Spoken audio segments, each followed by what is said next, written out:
Hello and welcome to your in-depth weekly horoscope for week commencing the 20th of March for the Sun or the Ascendant.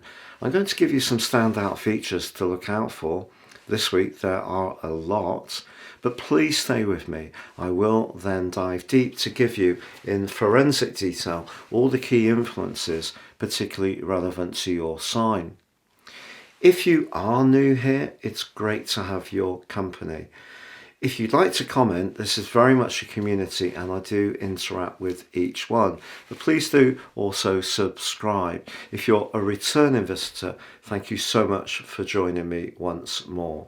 This week begins on Monday with the spring equinox and cardinal quadrant 1. This triggers the first of the 4 quarters of the year.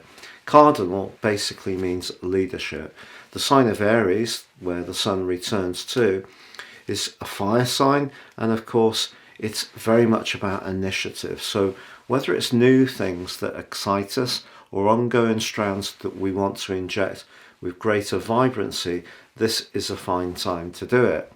But of course, on Tuesday we have the new moon also in Aries, but this is going to be squaring up with the ruler of Aries, Mars.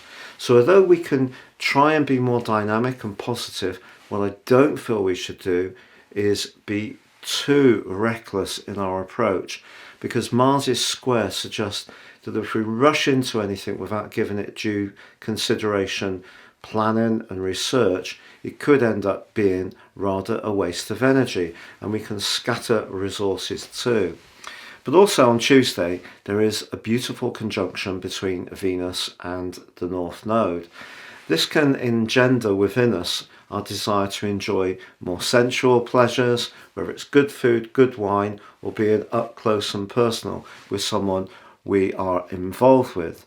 But Thursday, Pluto arrives in the sign of Aquarius. It's only going to be here 11 weeks this year. It only gets up to 26 minutes. So Pluto doesn't even reach the first degree of Aquarius.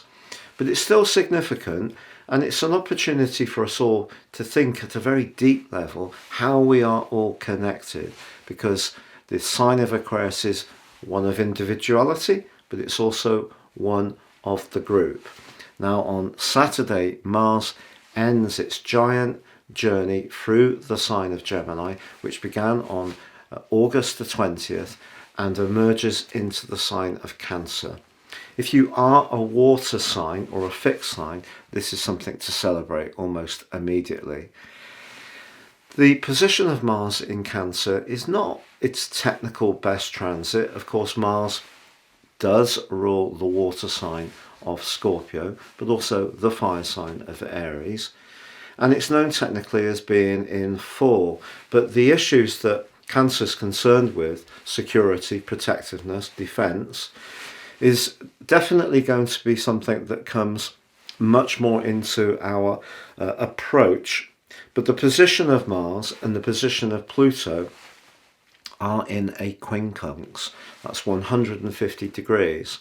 So it kind of means that there can be a difficulty in integrating our approach in some way. So we have to try and work with this week and the new energy it brings, but I feel not rushed too much in how we deploy our ideas.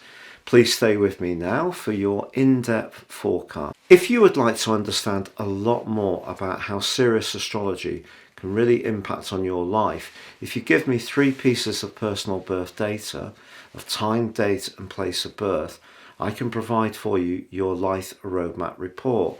This will give you a much more intimate understanding of the patterns that have played out in your situation, but also how you can work with the more challenging ones more effectively, but also take advantage of your talents.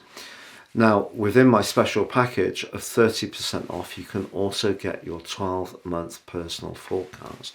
No 2 charts are the same and are totally unique to you, and can give you searing insights for the months ahead. If you don't know your time of birth, I have devised a new package which can give you an enormous amount of information, but it's based more on your sun sign rather than the ascendant, which you can't know if you don't know your time. Please also see the link beneath this video.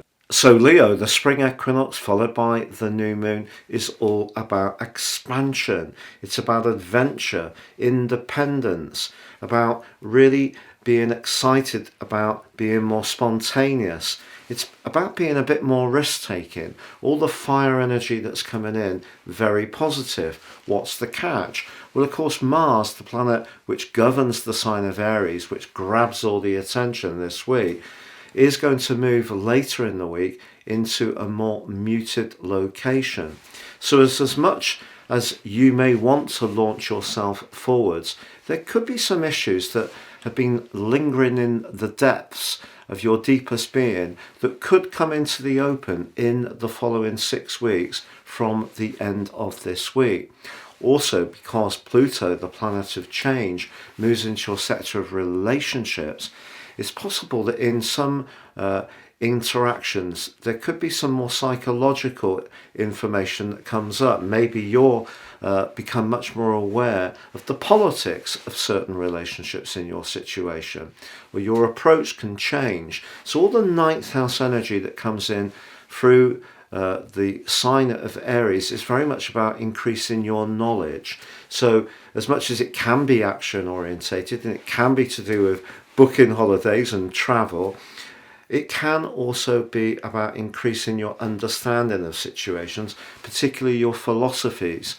And I feel that because of the very psychological journey that Mars will go through from the end of this week, it's possible that some sensitive issues around your situation could be amplified in a way which may need to be looked at quite urgently from the end of this week and in the following 6 weeks.